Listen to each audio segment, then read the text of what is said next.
want you to go through the 5 steps one more time, Absolutely. just to close it. So rule number 1, get back up no matter what. Self-explanatory. Rule number 2, find peace in the pieces. In other words, when everything shatters and breaks, find a peaceful place inside, community, or just know that there is another side.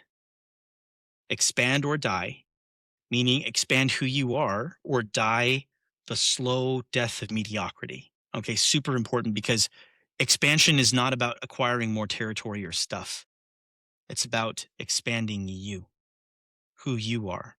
All that other stuff will or will not come based upon how you decide to expand internally. Study the living, listen to the dead. Success leaves clues. We've heard that before. That's also where we study the living, we listen to the dead. And we master causes to achieve effects. That's 4 and 5.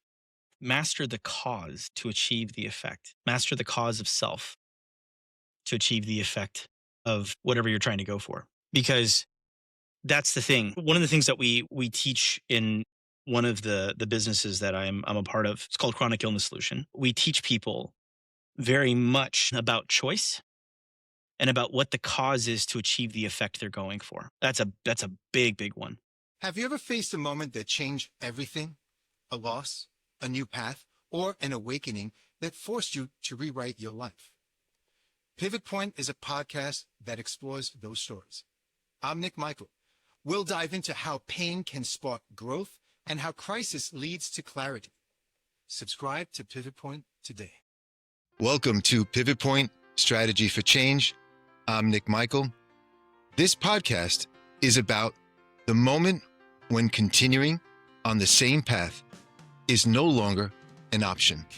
The moment when life, circumstance, or inner resolve forces a decision that changes everything.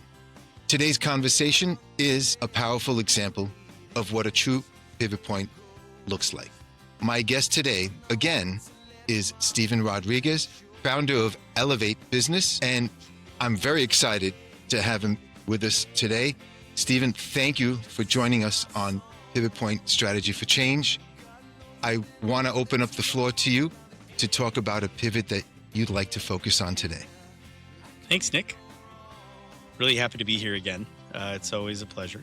Yeah, pivot points have been something that have presented themselves to me on many occasions. And it's interesting because there was actually a book that I bought years ago at a Millionaire Mind conference. This is in 2017 called Pivot. And what's ironic about it is that I actually never read the book. It's still sitting on my bookshelf. But I remember when they were on stage and they were talking about pivoting and you have that moment of decision, that moment where it all comes down and you have to pivot and make a choice to do something else. And I thought, man, that's really inspiring. So I bought the book. Like I said, I just never read it. But what's also funny about that is that when I was there at that conference, the reason why I was there was because I was looking for something other than the career that I was in. And it's funny because every choice that was made after the choice to pivot all led to where I am today, which I'll get into later. But the Millionaire Mind Conference especially was interesting. I don't even know if they still have them anymore. I think it was Millionaire Mind, but Secrets of the Millionaire Mind, I think was the book. I forgot who the author was, but basically what happened was I read this book and they were like, come to a free Millionaire Mind Conference. And I showed up, and in that conference in particular, it was a lot of hoopla, a lot of rah, rah, rah. I mean, it's a conference, right? And like a lot of like, come on, it's in you, but there wasn't a lot of practical advice. And there wasn't a lot of practical information. I mean, you paid for that, right? But even when you paid for it, it's always like the carrot dangling in front of you, like just a little further, just a little further, just a little further, just a little further. And ultimately, the biggest takeaway that I've learned since then, because I mean, golly, that was like 9 years ago. Wow, that was 9 years ago because it happened January of 2017. The big takeaway that I have now is that if somebody's dangling a carrot in front of you, what they're really doing is they're just trying to ensure that you'll keep paying for your addiction to information. And that's the other thing is that there's not a lot of substance to it. And I'm not saying that the Millionaire Mind Conference was bad and that it didn't have substance. What I'm saying is that many people believe that if they just go into the next course, the next big thing, the next career, the next whatever, that that is suddenly going to be the thing that's going to allow them to rest on their laurels and cruise and be fine, and life is great after that. But the fact of the matter is that life is really not based on the external stimuli and the thing that the next career, the next thing, that that's what makes you happy. It really is understanding that you can find the contentment and the happiness where you are now. And ultimately, that is the real pivot. It's not that the career is the thing that is suddenly going to bring you fulfillment. It's the choice to be fulfilled now, in spite of the circumstance and the career and the situation that you find yourself in. I'm always struck by how you put things, and the way you break it down is really straightforward, and you get right to the actual core. And you're talking about finding your core, not getting too caught up with the advertising, the marketing, and the full stream, and then that pursuit. And it must be hard for many out there to differentiate between that. What makes that something that you can figure out, or that you've learned to figure out? Yeah. So, I mean, it really comes from getting past the fear of failure. Mm. And what I mean by getting past it, it's not suppressing the fear, it's acknowledging it and moving in spite of it. Now, I'm at a point in my life now where I'm not afraid to fail. Like there is no fear of failure anymore, which is kind of cool. I've been in business now 20 years, something like that. And I'm not going to sit here and say that there aren't stressors. There are stressors, but a stressor is different from being afraid to fail. And that's the thing, is that we live our lives as though the next thing around the corner is going to kill us. So then we never live our lives. Like it's an existence, it's not living. So when I started out my career, my illustrious first foray into business, I was a piano tuner. And so I actually started piano tuning as my profession. And the way that worked was, up at that point I had been a pianist, I don't know, 15 years or something up to that point. And I remember when I think this was in high school, I was at my house and a piano tuner came in, and I was like, "Hey, where did you learn? And I'd be really interested in learning how to do this." And he goes, "Well, why do you want to learn?" I said, "Well, it'd be kind of neat to be able to fix something and fix your piano." And he goes, "Well, I don't play piano and I fix them, and you can play them and not fix them." I was like, "What's the big deal around him not wanting me to know how to tune?" Right. Well, it turns out there is a set of piano tuners in the piano tuning community that are very much like, "You're going to steal my job." Yeah, I Not figured that real. was going to be the case. Yeah. Yeah. Not realizing that piano tuning is actually kind of hard. And I know because like I went through 7 apprentices before the seventh one stuck. It's not something that you can just steal the job with. And so I started out there, and it was a lot of fun. It really was. It was great. It was fun. I had a great time with it. The first pivot though came when I was working on a piano at a middle school, and the piano actually fell on me and dislocated my left hip. And I think I might have mentioned that last time. Yeah, that was quite a story. Yeah, and the thing is that that really did make me realize, like, this is fun, it's great, but I really need to think about where I'm going to be in the future. I really need to think about like what's going to happen next. I really need to think about, can I maintain this? Is this something that I can do for the rest of my life, kind of a thing? And even then, as much as I still play piano, I occasionally fix them now. And when I say occasionally, I mean very occasionally. It's rare. It has a special place, but ultimately I had to move past that. And the reason why was because I told myself, look, if I'm going to want to be able to support my family in the way I want, if I'm going to want to be able to make a dent in the world, and or remove a dent from the world, so to speak, maybe it's too dented and we actually need to smooth it out a little bit. Okay. I thought, this piano tuning, yes, I have great rapport with my clients and I like them, they like me, but I kind of want to do something else. I want to do more. So instead of sitting around and saying I want, I chose. So it wasn't I want, therefore I will wait. It was I want, now I will choose. And now I will choose to move forward. So what happened was, this is 2012. I was at Barnes and Noble. I was reading some of the business books because I thought, there's going to be something I want to do. This whole online thing. This seems like an interesting thing. I wonder. Yeah, I wonder if if I should kind of get into this. So I was squatting down and I found this book called The Ultimate Guide to Google AdWords by an author named Perry Marshall. And I was like, what's this? So I started reading it and I'm like, oh, wow, you mean you can advertise on Google and then people will pay you money? And I remember that first time that I launched my first Google Ads campaign and I got my first email address that put in their name in that box. I was like, this is so cool. Oh my gosh. It was this rush. It was this high. And not a lot happened from it, but I didn't stop. I was like, you know what? I'm going to learn the intricacies of this. It's not as simple as just putting up this advertisement and then suddenly people are going to pay you money. So in a way, what was funny was I learned things in a very inverted way. I went backwards. Most people have a product that they're trying to sell. I learned how to sell before I had a product. Okay. But even then, it wasn't the typical sales cycle. It was the cycle of like, well, how do you actually set up landing pages? How do you set up technology? How do you do this? How do you do that? I would spend 16, 17 hours a day. I still do sometimes behind a computer learning how to just build stuff. And did it get frustrating when stuff did not work? Yes. Was it frustrating when after 12 hours of a stint with no food, okay, and the occasional bathroom break and a sip of water here and there, that, you'd hit a window by accident and it would erase 12 hours worth of work? Yeah, that would happen a lot. And then guess what I did? Got right back up and rebuilt everything that I did. But instead of it taking 12 hours, it would take 10 hours. So you're essentially basically someone where the growth mindset comes very natural for you, and you're not afraid to make a mistake and just get back on the horse and keep riding, and then challenging yourself and reframing it. I think that's what tends to happen to young people today.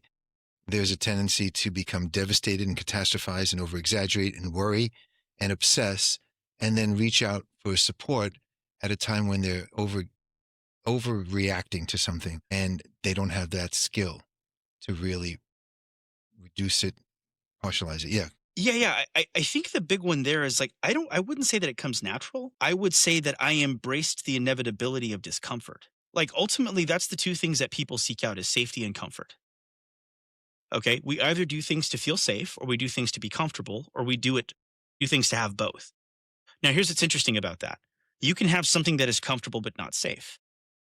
It happens all the time. Like look at relationships that are abusive, for example, narcissistic relationships where people are like actually like hurting each other physically, that kind of thing. It's comfortable. It's not safe, but it is comfortable. It's comfortable because it's predictable. It's familiar to people. Very much Yeah. so. Yes. Yeah, exactly. Well put, yeah. And so when they look at that predictability, they say, well, I mean, that predictability gives me a sense of safety, but it is not in fact safe. But there is a sense of safety. And that's the thing is that you kind of have to learn how to hug the cactus, as I like to say. You have to hug the cactus of discomfort because it's going to be very uncomfortable. I love the cactus analogy. Yeah, That's so good. exactly. It's going to be extremely uncomfortable. So the thing is this, is that you are inevitably going to be uncomfortable. You are inevitably going to be stressed. But would you rather forgive the parlance here, but would you rather pick your poison or would you rather have your poison spoon fed to you forcefully? People would pick the poison.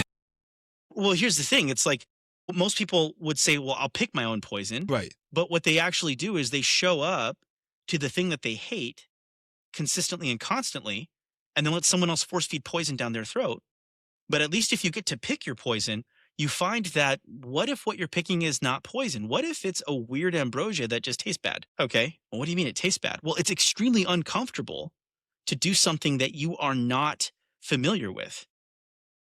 And you have a choice where you can sit and you can focus on the discomfort or you can sit and focus on the learning, but you can't do both at the same time. So tell us a little bit about what it would be like for someone to take that journey. And how is it that you focus on that and not on the discomfort? How do you reframe that in your mindset? So the way I reframe it is like this. So I'll go back to the examples of like the learning tech in the middle of trying to tune pianos. That was the equivalent of trying to build a 747 on the back of a Cessna. Okay. An airplane analogy, right? You have a little Cessna and you're trying to build this giant jumbo jet on top of that. And yes, it almost crushed it a few times and almost crushed me a few times.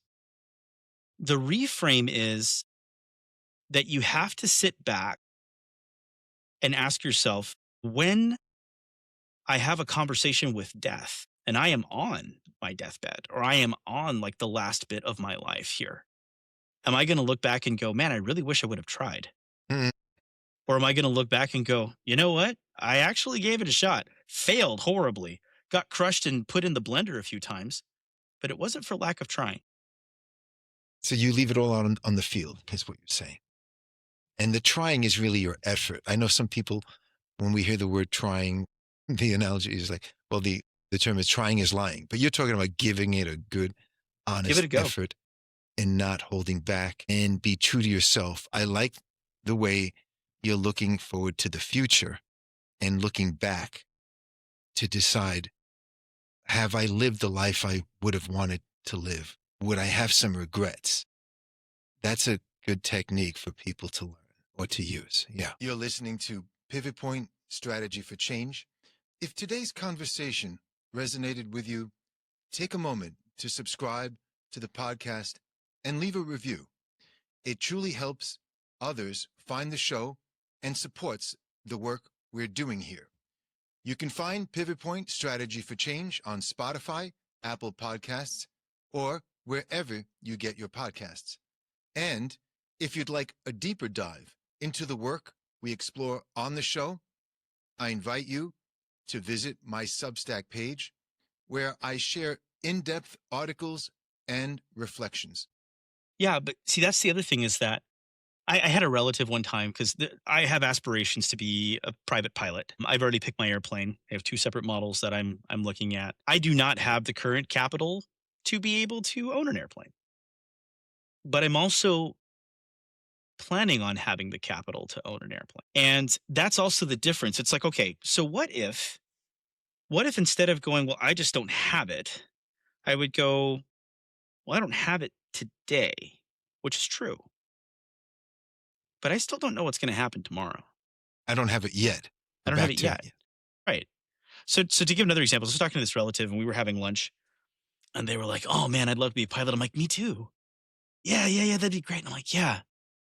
And then I started seeing the kind of aircraft I wanted and they were like, that's super expensive. I'm like, yeah. And then they were like, but how are you going to afford it? I'm like, I don't know. And then they were like, "Oh, okay, kind of dreamer kind of a thing. It's like, no, hold on, there's a difference. The dreamer says, I'm going to do something without actually putting feet to it. That's the dreamer. But if somebody's actively taking steps towards something, like I downloaded aviation booklets to learn FAA rules and flight restrictions and flight zones and things like that. There's an intentionality to the statement. It's not just, wouldn't it be nice? It's a, hey, wouldn't it be nice? So how do I do it? Like, what are the steps that I need to take? It's like, I have to decide to use a biblical reference. Nobody that puts their hand to the plow and looks back is fit for service. And that's the thing. It's like, I have to sit back and I have to count my cost.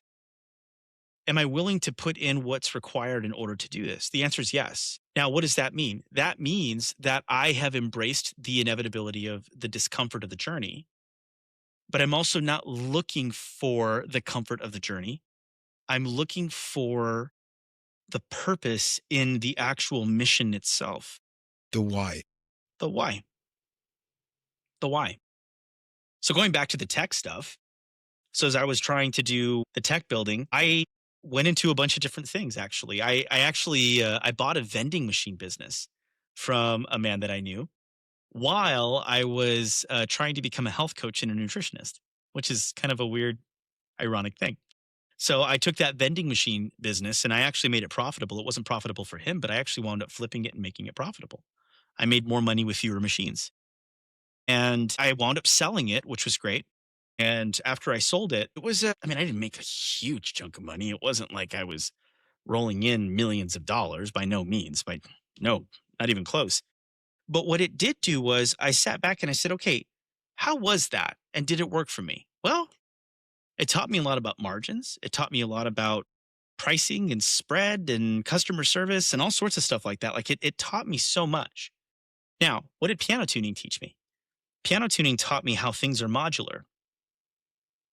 and in pieces, and certain things have to fire a certain way for timing. Okay, well, what does that have to do with tech? That's how a website works. That's how a landing page works.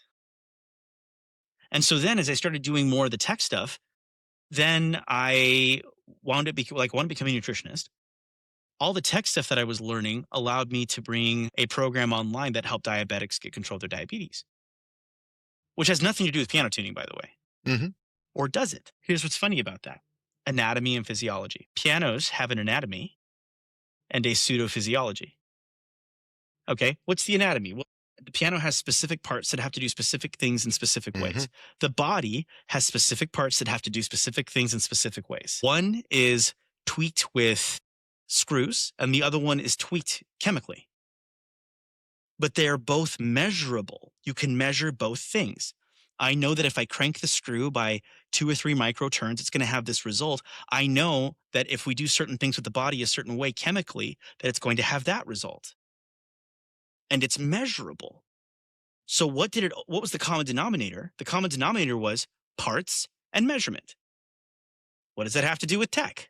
Well, the timing of a landing page, the timing of a hosting server, the timing of an API call, for example, all of that is just parts and physiology. It's computer parts, it's computer physiology. But that allows me to, like, for example, like I've got little computer stuff on my desk here. It's a wire that I have just from stuff that I've been working on. Okay. And that's what it was. And it's funny because the things that I learned in these endeavors informed the current trajectory that I'm on. And see, that's the thing. People are like, specialize. Yes, and generalize. You need general knowledge to specialize. Yeah, no, that's the piece there. The way you're framing it is very impressive. I like the way you're drawing between the two different aspects of the work and how that can connect. I'm sure that would be very inspiring for others to hear. So, Yeah. it's fascinating. There's a great book. It's called How to Fly a Horse. Okay. I would recommend a read on that one. How to Fly a Horse. One of my mentors, actually, I was in a mentorship program. He was having all the students read that. It's a great book. The Art of Tennis, I think, is another one. Yeah. That's a really good one too. And what these books are, it's like, well, How to Fly a Horse is not about flying horses. And The Art of Tennis isn't about tennis. But that's actually the thing that people don't realize, is that you have to have a broad scope of general knowledge if you're going to specialize in a specific way. And the reason why is because, like, well, let's take the medical field, for example. In the medical field, you have specialists, your cardiologists, your nephrologists, your endocrinologists, et cetera, right? And the big issue that you run into in medicine is everybody does understand anatomy and physiology, but they're so focused on their specialty. It's the equivalent of a mechanic taking an engine, and one mechanic specializes in engine blocks. The other guy specializes in pistons. The other guy specializes in alternators. And the alternator guy looks at it and says the alternator's fine, but he misses the fact that the bolts that are in the engine block are stripped. So somebody's like, the alternator keeps falling off. He's like, the alternator's fine. But he's not an engine block specialist. Therefore, he's not catching that the threads in the engine block where the alternator is actually going to bolt onto, those are stripped. But nobody ever bothered calling the engine block guy, because they look at him and they're like, well, no, we're talking about an alternator. That's what keeps popping off. And eventually it's like, a generalist comes in and says, you do realize that alternator actually has to get bolted onto the engine block, right? What? Now we call the engine block guy and he goes, oh, your threads are stripped. Let me fix that. Now the alternator works. But everyone was so hyper-focused on their specialty that they didn't understand the holistic way that the generalized knowledge allowed the parts to fit together. So well said, because we see that in the medical field. And I had someone recently that I spoke with, and she basically gave us a little rundown about that, which is very common. So so again, you're back again to drawing this amazing analogy with an engine, and that's quite a way to put it. Yeah. That's how this works. So that's the big thing, is that you have a lot of people that have a longing for more. They have a longing for a better life. For example, man, I wish my life was better. But then they sit around waiting for someone else to make it for them. And yet they have all these resources here. So here's what's really funny. So then after I get into like tech and I get into vending and I get into nutrition and then all that kind of stuff, then I got into marketing. Well, I got into marketing. I needed to know how to do landing pages. I needed to know how to do all that. Then I got into roofing. Okay. Now, what does roofing have to do with technology, piano tuning, owning a vending machine business, etc.? What's really funny is that in piano tuning, you have to learn about adhesives and how wood works. Mm-hmm. What are roofs made out of? Shingles and wood. So I learned how to cut wood working on pianos. And I had to have extremely precise cuts because I would install player systems where the pianos would play by themselves. So I had to have cuts that were literally within we're talking like a 16th of an inch that had to be perfect in order for that stuff to fit in. Well, when it came time to roofing and stuff, I mean, the margins on roofing as far as like how much space you can have I'm not saying you should, but if you have a quarter inch here and there, you're okay. Like if you're trying to patch a hole or something, because you can fill it in with like glues and different things like that. And to the roofers out there that continue to do this that are disagreeing with me, I agree with your disagreement. I do believe you need to be as precise as you possibly can be. The thing is that it's a little bit more forgiving than piano tuning and then like player piano construction.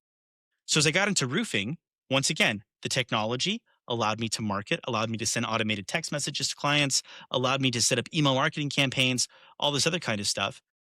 And I only did roofing really for about a year because it was just too hot to get on a roof. But I learned a lot about adhesives. I learned a lot about how you have different nail weights and nail sizes and how wind loads work across a surface. Okay, well, then what did that do?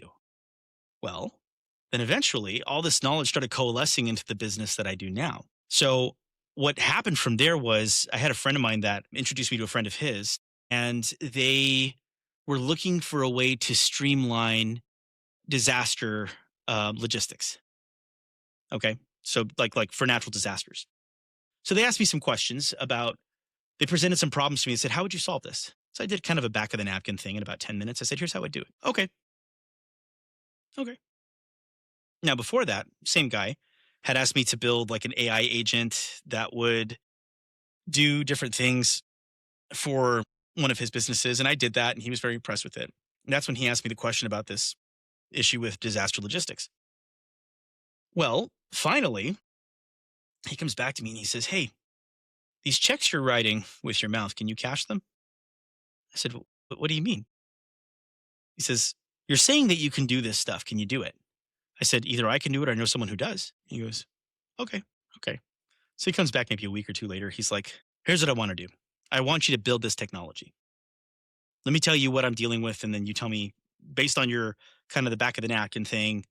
Let's do something." Now, when I say back of the napkin, it wasn't literally on the back of a napkin, Mm-hmm. Mm-hmm. but it is kind of that idea of just kind Mm-hmm. of a quick sketch, a quick idea, like, "Oh, I would do X, Y, Z, and here's how I would do it." The thing is that all of the stuff from roofing, disaster logistics, wind, rain, I have to learn how to keep things glued down in heavy wind and what wind can do and how it can damage stuff. I understand how construction works because of debris and things that happen. Like all these things started coming together.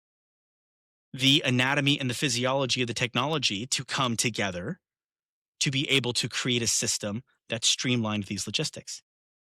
So I did that, developed a prototype, and presented it to some very important people that were very interested in having it go a step further. And now I'm in the middle of overseeing a team of developers that I've co-developing with them, and I'm directing my team, and we are actually very far along on our tech. It's so impressive whenever I hear you speak about the work that you're doing and how you blend everything together. And it seems as if you have the outlook, the perspective of you embrace the reality that it's unknown. You kind of reframe it to fit your way of living and being. There might be some fear, but not the fear that's going to be debilitating, but you're aware of what could go wrong or the unknown. And then you just immerse yourself in that. Growing up, was this something you learned? Was this over time? Is this part of your own? Is that hardware for you, or was there software that you had to add? Because what we're doing here is trying to give the software to people. that are hardwired, if you will, to think and be a certain way. If if their parents' path was a certain way, they're going to just think that that's the only way to go. And they're unwilling, or they're not being encouraged or motivated to take a chance and to experiment, or to take the leap of faith to start their own business or learn something new.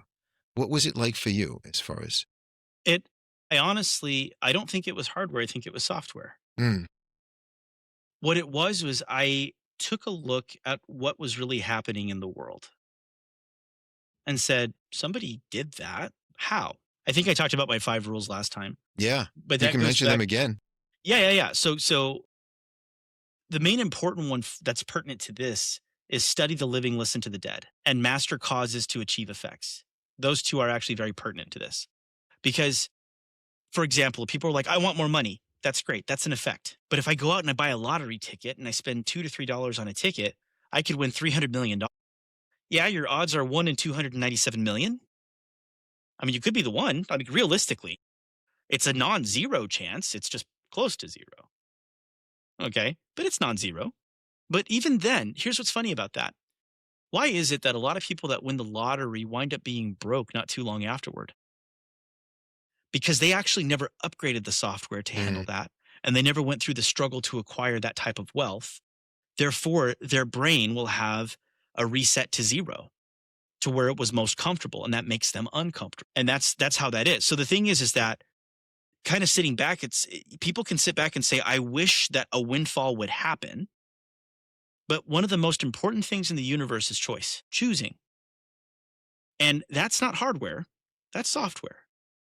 It's the software of choice. It's where you just say, I'm just going to kind of do it. And then you ask, like, where did what is the effect that I'm going for? I want money. Okay, there's several ways to do that. But then people in their own personal hubris will say things like, and their own pride and ego and arrogance. Well, the only way I know how to do this is through XYZ means. Half of them are illegal, so I guess I just can't. And it's like, really? Yeah, I can't. It's like, well, that's a little bit arrogant. What do you mean it's arrogant? How is it arrogant? It's arrogant because you are presuming in that statement to say that you actually know everything and you have tested everything. Therefore, you know factually based upon infinite tests that it's not possible for you to move forward. Now, here's why it's a really ego-y, arrogant thing to do. Because what it's saying is, I am the final authority on all things. And because I'm the final authority on all things, I've tried everything. You don't know what everything is to try. It's funny because, like, my kids, for example, my kids are not allowed to say, I don't know. Like, for example, if one sibling, I have 4 children. So if one sibling hits the other sibling, why'd you do that? I don't know. Yes, you do. No, I really don't. Yes, you do. And then I've told them the reason why you say, I don't know, is because what you're doing is you're trying to have an excuse not to take personal responsibility. Yes. 1. And number 2, you are choosing to defer choice. You are choosing to say, I don't care to know the cause of this. And if I don't care to know the cause, then I have an excuse for it to happen again. No. So when it happens, why did you hit your sister?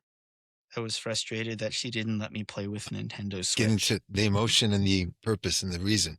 Great. Well said. Where did that frustration come from? And they explain. And then they continue. That's it. And then I sit back and it's like, okay, how do you feel now? I'm going to apologize to my sister. Good. Please go apologize. And then let's try that again. Now, here's the thing, because I've told them this too. I'm like, what happens if you win? Like, what do you mean? How'd you win? I don't know. So then if you won something, wouldn't you want to figure out what the steps were that allowed you to have that win so you could duplicate it again and again and again and again and again? So you could keep winning? So this is why I don't know is actually also a pretty arrogant thing to say. Because what you're essentially saying is, I don't care to know how to actually level up to the place that I want to be, because it's so much easier to be the victim or the child in the equation. And it's so much easier just to defer my experience. And so that way, like, well, if I didn't succeed, I can blame something other than myself. But if you won, that's your fault. If you lose, that's your fault. if we can take the negative connotation away from the word fault and understand that fault just means cause. It was my fault I won. Causes cognitive dissonance for some people. It's my fault I won. Yeah, it was your fault you won. Well, I guess it was my fault I won. Oh, it's your fault you lost. Well, I guess it was my fault I lost. Right there. They're assigning emotion, but they're doing that. They're assigning the emotion to it when it's like, don't put any charge on it. That is software. That is a choice. And no disrespect to my parents, by no means, they were good parents, but they didn't teach that. What happened was I sat back and I observed.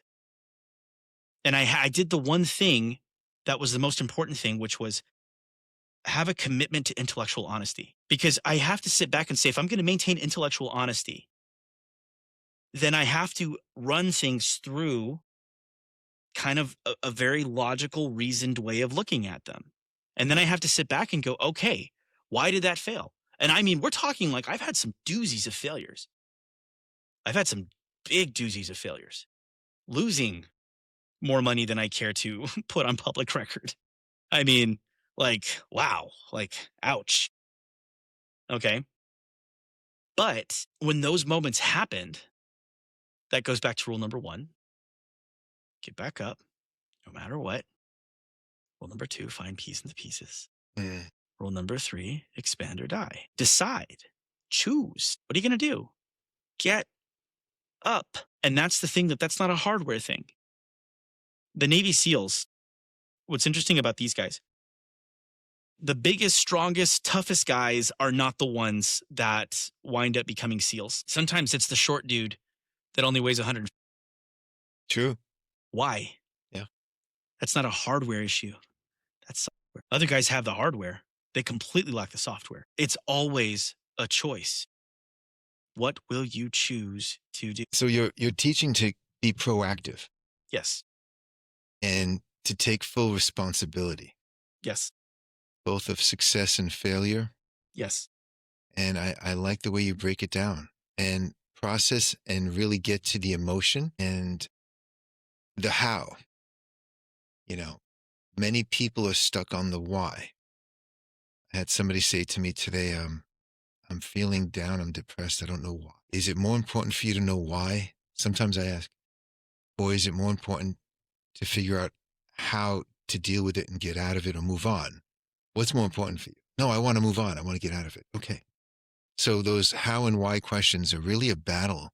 And there, some therapeutic approaches focus on the why and others do not. They focus on the what and the how. What do I need to do? How do I do it? And the why, though, that you talk about is your purpose. I always remember many years ago, Jim Rohn and all the other ones, 98% why, 2% how. Mm. No, I understood. Yeah, I got you. Yeah, your why is very important. Why you're doing something, how you get to do it. So that's the only time I see it in reverse, is my point. But if I knew why I wanted to do something, and if I wanted to do this kind of work, that's going to drive me and motivate me during the tough times, the times of adversity, to get that resilience. And I think many kids are missing, why do you want to do this? And they get caught up with that. I want you to continue with number 4 and 5, not to forget it, and then and then list them all down, because I want to list them up again. Yeah, absolutely. So that's also where we study the living, we listen to the dead, and we master causes to achieve effects. That's 4 and 5. So in order again, right? Get back up no matter what. Find peace in the pieces. Expand or die. Master causes to achieve effects. Study the living, listen to the dead. I'm sorry, it's 4 and it doesn't matter. They're all there. I reversed 4 and 5. Master the cause to achieve the effect. Master the cause of self to achieve the effect of whatever you're trying to go for. Because that's the thing. One of the things that we teach in one of the businesses that I'm a part of, it's called Chronic Illness Solution. We teach people very much about choice and about what the cause is to achieve the effect they're going for. You're listening to Pivot Point Strategy for Change. If today's conversation resonated with you, take a moment to subscribe to the podcast and leave a review. It truly helps others find the show and supports the work we're doing here. That's a big one. There was this thing that I was in in a support group today that I was leading, and there's this old video from 2013 called "It's Not About the Nail," and the way the video goes, it's on YouTube. There's this woman speaking, and what I told the guys, because it was a guys group, what I told the guys was this: I said, look, I'm not using this because in the video they're trying to say like this is a thing with women. I'm like, this isn't a women thing, a people thing. Humans do this regardless of whatever. This is a human response. But in this, it was a man, it was like a husband and wife. And so she is like, I just have this pressure in my head. And it's just like this incredibly sharp pain. And I don't even know what to do. And the camera zooms out and she has a nail sticking out of her forehead. And her I've seen husband that. or partner or whoever it is, he's like, it might have something to do with the nail. She's like, what do you mean? Like, there you go again. No, that's not. I just want you to listen to me. I just want you to sit and just listen. Can you just sit and listen? Like, that's all I want you to do. And he sits down. He's like, oh, okay. All right. But she's like, no, just listen. He's like, fine. And she's like, and all my sweaters have snags and like, it's just so tough. And he goes, that sounds, that sounds really tough. She's like, thank you. And he's like, yeah. She's like, yeah. And just the pain. And he's like, she goes, stop. And then it ends, right? She's like, Yeah, I love the story. I didn't realize that was the video, that was the story you were talking about until you got to the point where the lady had the nail in her head. And I saw that, and it's so striking. It's such a good example of the differences. At least, I guess, maybe what its purpose was, some people want to be heard. And when they're speaking to someone who is fixated on fixing it and who is programmed to fix, they're quick not to listen. And it really illustrates the point of listening. And I don't want you to solve this for me right now, even though it feels like a nail in the head and I can help you right now. It's not just pulling out the nail. It's such a profound story. So she sits back and she says, I just want you to sit and I just want you to listen. Like, can you just listen? He's like, yeah, sure. So he sits down and she's like, it just hurts so much. And I don't know. And he goes, that sounds really tough. And she goes, right. Thank you for listening. That's He's all like, she wanted. Yeah. And then he goes, she goes, stop. Like she gets Yes. angry, right? Like stop. And then She ends. knows he's about to refer to the nail, which is so good. But what's Wow. funny is when I was talking to the guys that I was working with today, I sat back and I said, what would you do in this situation? And one of them said, I think I would sit and listen and be there. I said, really? I said, because what's really interesting about that is that that's actually coming from a place of shame. He's like, what do you mean? I said, think about it. If I walk away from this person, who else is going to point out the problem? And am I a bad person for not sticking with them? That has nothing to do with you being a good or bad person. We all make our choices. But some people are really just looking for someone to validate their own personal inferiority that they've created for themselves, because otherwise they have to take responsibility. Now, this is coming from someone that I've been through abuse. I've been through heartache. I've been through death. I've been through disease. I've had vehicles repossessed. I'm not coming from this as someone that has not had to make choices. I'm coming from the perspective of I have had to make choices to get back up no matter what, to find peace in the pieces and to expand who I am or die a slow and painful death of mediocrity. To then go and understand how to understand, like, okay, the effect was destructive. The effect was my car was repossessed. What was the cause? Right here, me. Now, how did I contribute to that cause? Well, I operated in shame and self-pity. And that shame and self-pity led me to ignore the resources that were around me because I was blinded by that shame and that pity and that anger and that fear and that grief, that I couldn't see that I had resources around me that would allow me to rise up outside of my financial situation that I was in at the time. There were resources available and I just chose not to tap into them. But you don't know the pain and the sorrow, and you're right, I don't, but I know mine. I do know what I went through. Like, I've had very close family members pass. My wife and I lost a child. Like, I've had stuff happen, okay? So in coming from that place, I'm not coming at this as like I'm angry and bitter and I'm just going to be angry. I'm going to use that anger to fuel my life. No, because that's also equally destructive. You can't use the pain and the emotion to fuel you long term. It'll give you short term boosts, but then everything you build on a foundation of fear and anger will crumble under the weight of joy. Because then when life starts to get joyful, you built all this stuff on a foundation of fear and anger that the joy will crush it. And you won't be able to actually experience the joy because all you'll be thinking about is how you built your life on fear and anger, constantly trying to chase away the boogeyman of inferiority. And it doesn't have to be that way. You can choose a different path because choice is one of the most important things that exists in the universe. It really is. I'm always impressed with how you present these concepts and how you implement them, because you do live it, and it's not just reading about it. And this is what makes what you do and the work that you do with others, it just has a major impact on that, because the level of your conviction, your sincerity really comes through. Thank you. And it is of value for the people that you work with. I know you do a lot of work with empowering others and helping them improve their lives. And you're certainly someone who is a student of learning and someone who wants to give back. And a lifelong learner really recognizes the importance of pushing through all that negative self-doubt, and really breaking it down. And you're very grounded. And I know you're in your spirituality and everything that makes you continue and not give up. And that takes a lot, which is what people want to hear and they want to embrace. We have a few more minutes before we wrap up. What would you say to those listening that might be listening with some fear and avoidance, and it works well for this guy for whatever reason? They'll always come up with a reason.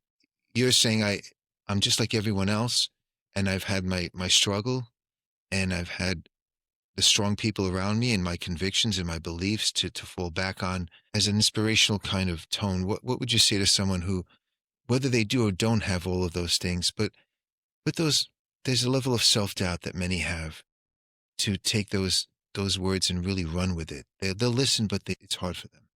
Yeah. Baby steps are still steps. Yeah. Take a step today to do one small thing that you otherwise would not have done. Baby steps are still steps. It's so interesting when let's say someone has had a major accident and they have to learn how to walk again. Okay. They're not sitting back and thinking, man, if I could just run a marathon tomorrow, my life would be better. What they're thinking is, if I could just take a small step tomorrow, my life would be better. And yet here we are looking at ourselves going, man, if I could just run a marathon tomorrow in my life, in my aspirations, everything would be great. Man, why can't I run a marathon? It's like, you don't even know how to walk yet. Yeah, but look at that guy. He's running a marathon. It's because he learned how to walk. You mean I actually have to learn how to walk? You have to learn how to walk before you can run. Actually, you have to learn how to crawl before you can walk, before you can run. And you're just sitting down wishing you could run a marathon. There's something about that with many young people today who almost don't want to climb up the ladder, if you want to call it, of success or whatever company or industry or business. And it's hard for them to be the intern or the junior person or wherever they are, and there's a level of lack of patience, perhaps. How would you describe it? And what have you seen maybe in the work that you've done with maybe young people, people in the Gen Z kind of people? They believe they don't have time. Mm. And what's interesting is how many old men have gone to their graves realizing they actually had it. Going, man, when I was in my 20s, I had time. When I was in my 30s, I had time. When I was in my 40s, I had time. When I was in my 50s, I had time. When I was in my 60s, I had time. When I was in my 70s, I had time. And I'm talking old men in their 90s, or maybe just cracked a century, for example. Like, man, when I was 70 years old, I had all this time. And yet when they were 70, they were like, I'm about to run out of time. And the reality is no one knows how much time they do or do not have. But if you're trying to look at the news, geopolitics, or anything else as a gauge of how much time you have, economies, stuff like that, it's a bad thing to look at. It's designed to keep you in despair. It's designed to keep you addicted to the small dopamine hits of, look, this one major situation was resolved in some way or wasn't, and now what are we going to do? But hey, the advertisers keep getting paid and keep paying. They get paid through your patronage, and they keep paying the companies because they know that you're kind of addicted to the struggle. And ultimately, you have to decide if that's a game that you want to play or not. And once again, this goes back to intellectual honesty. If you're not happy, you can use your fear as an excuse not to move forward, or you can say, I am terrified and I'm going to take one step today. So there you go, breaking it down. And I appreciate hearing that. What you did was you stopped, you thought, you identified the emotion, the feeling, and then broke it down into small chunks, not a big, you took a small slice and said, take a step. You could say crawl and then take a step. And that procedure for some is not even in many of people's awareness, which is unfortunate. But it was quite a profound way of putting it. And for anyone else who's not so familiar with that, that's a brand new way to look at it. Others are like, yeah, that's pretty basic. But when you keep it very simple, and that's what I asked, you really made it very, very easy to follow and doable, which is the most important. One small single step. You're welcome. Before we wrap up, I want you to go through the 5 steps one more time. Absolutely. So rule number 1, get back up no matter what. Self-explanatory. Rule number 2, find peace in the pieces. In other words, when everything shatters and breaks, find a peaceful place inside, community, or just know that there is another side. Expand or die, meaning expand who you are or die the slow death of mediocrity. Okay, super important, because expansion is not about acquiring more territory or stuff. It's about expanding you, who you are. All that other stuff will or will not come based upon how you decide to expand internally. Study the living, listen to the dead. Success leaves clues. We've heard that before.